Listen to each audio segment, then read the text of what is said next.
Hey, seventh graders, good to see you. Hope you're having a good week. We're reading a chapter on the Great Depression. It's chapter 25 in your online textbook, and I want to go over today um, the Dust Bowl, which is something that adds to the misery of the Great Depression. Right now, we're in a global pandemic, and 30 million people in the United States are without jobs. We just found out today. Jobless rates have hit 30 million. That's a bad thing. We're in a depression as well.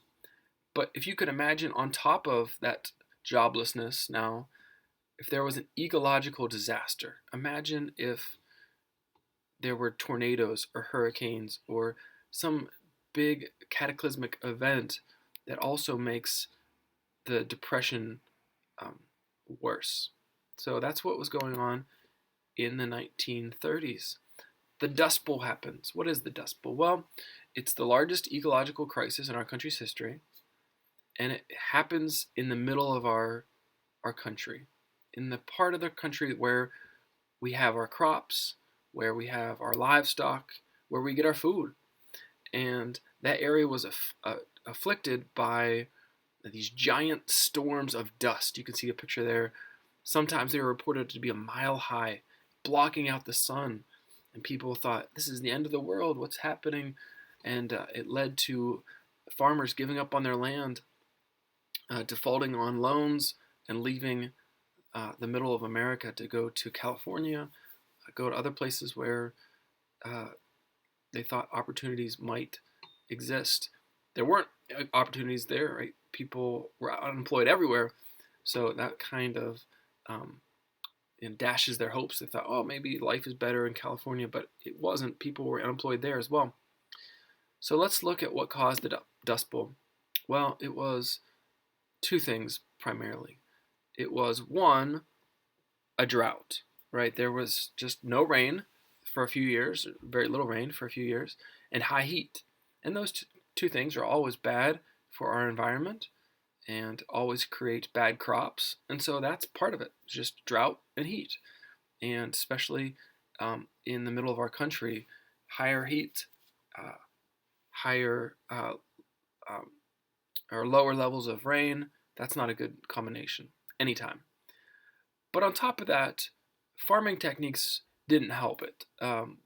We hadn't figured out, and we're always learning things, but farmers hadn't figured out exactly the best ways to preserve the topsoil.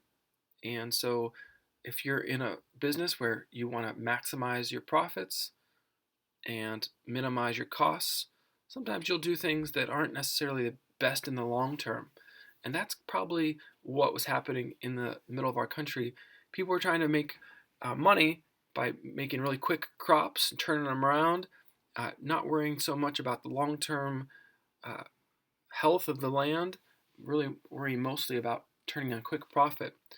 And that kind of stuff erodes the topsoil after a while, and it leads to soil erosion.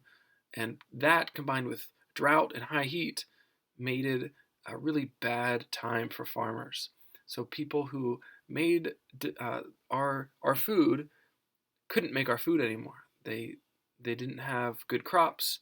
Their livestock were being killed off, and so on top of all the bad stuff with joblessness, now we have little food. Where's our food going to come from if the middle America is not making it for us? So that is the Dust Bowl. There's lots of great videos online. You can see pictures of just how scary it would have been to be in the middle of our country to see these giant clouds of dust rolling in. Uh, and people talked about it like this is it. This is Revelation coming to life in our own times.